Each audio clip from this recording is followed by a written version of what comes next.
fun to meet you through a common friend, MJ Gottlieb. MJ is my guy. He is an entrepreneur and is working on a series that I'm actually excited to ask you some questions that pertain to it, the Lemonade series. Yes. We know a lot about your successes, and those are fairly well known, but I'm betting there are things nobody knows yet about things that brought you to this experience. Have you made some mistakes, and if so, what did you learn from them? Question not if I made mistakes, it's how many I've made. And You're keeping count? I don't think I can keep count because I've made way more mistakes than I've made, successes. The saying is, if you're not making a lot of mistakes, you're not making a lot of moves. Earlier on in my career, one of the biggest mistakes I made was, I took out a $120,000 mortgage on my home, which everybody's aware of, but I depleted the capital so quick because of my lack of financial intelligence that right before I ended up getting a deal for distribution, I was probably down to about $500 out of the money. And often I share with people that some of the main reasons that businesses go out of business are overfunding.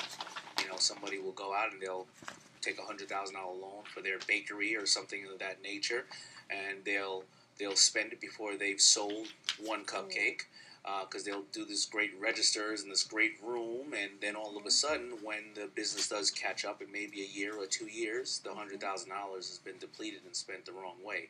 So overfunding is probably one of the biggest mistakes I've made, and I also have made that then when I had real money as well. Well, it would seem to me that the stakes get higher, the overfunding could be even a bigger issue.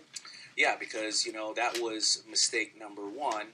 Fast forward 10 years later, the FUBU brand was just really, really hot. We felt that we could put out a record label, and we did put out some music. But the business aspect of the music, we didn't make any money. We spent and lost about $4 million.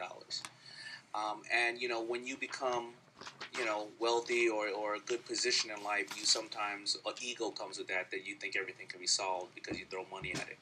So I like to practice the power of broke. I like to think of everything like we're broke. Interesting. So you still practice that today? I still practice it today.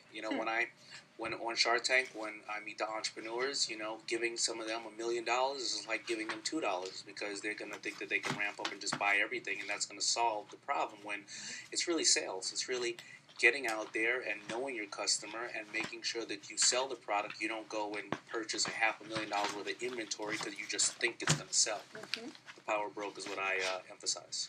In your earlier years, did you find it difficult or easy to find that funding?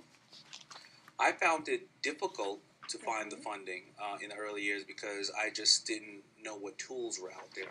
And right now, I actually have an academy called the David John Academy where we try to give people, access to this information, whether it's, do you need venture capital? Do you need factoring? A lot of people don't even know what factoring is. I know what factoring is. I've written about factoring. Right. But many people today don't know that. They go out and leverage their credit cards to the tilt. They go and then, bust open their 401k, and before they know it, they've lost everything. So on Shark Tank, when you fund somebody or make a selection, how much of your input and advice are you giving them along with that funding? Well, it all depends. There are some people that come on the Shark Tank that, actually I'm looking for advice from them because they're young, they're digital native, and they are doing amazing things, and all they need is an infusion of capital. And then there are others that they have been doing really great things, but they need it a little tightened up, and they need to maybe understand a little bit about licensing or distribution or manufacturing. So it all depends. The more of the money I give, the less of the advice I need to give because they generally need the money because their sales are exceeding expectations. Are there any notable mistakes? People who go onto Shark Tank, what are the most absurd or wrong thinking oriented things that you've seen? People going on the Shark Tank, they think that because we have money, we just want to give it away, and they evaluate their company at unreasonable, valuations. I wasn't shocked about it the first year, but after seeing 4 or 5 years of how we interact and what we look for in companies, people still come on there and say, my company's worth $20 million because I will do that in 10 years. But the value of the company today is not worth that.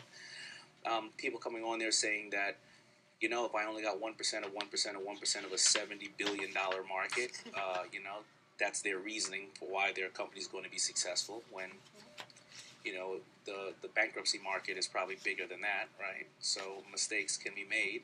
And people who just don't know their numbers. They have no clue about their numbers. So Those it are the big sounds like mistakes. they'd be well served if they go to Damon John Academy first. They would be well As served. Or, you preparation. know what? Just watch Shark Tank some more and just get to know Just your learn. numbers. That's a it. good idea. That's all it is, Just understand your business, because if you're supposed to know every single thing about your business, from your numbers to your customers. When I finally got a deal with Samsung, I went over there and I said, this is who my customer is, this is how much they're willing to pay, this is how much they're not willing to pay, here's where they live, this is what they listen to, this is what they watch, and this is what they eat. And I knew it, and I could bet the farm on that. Well, you've had good experience over this period of time. I have. Plenty to add to the Lemonade interviews, and I thank you so much, Damon John. Thank you. Thanks for having me.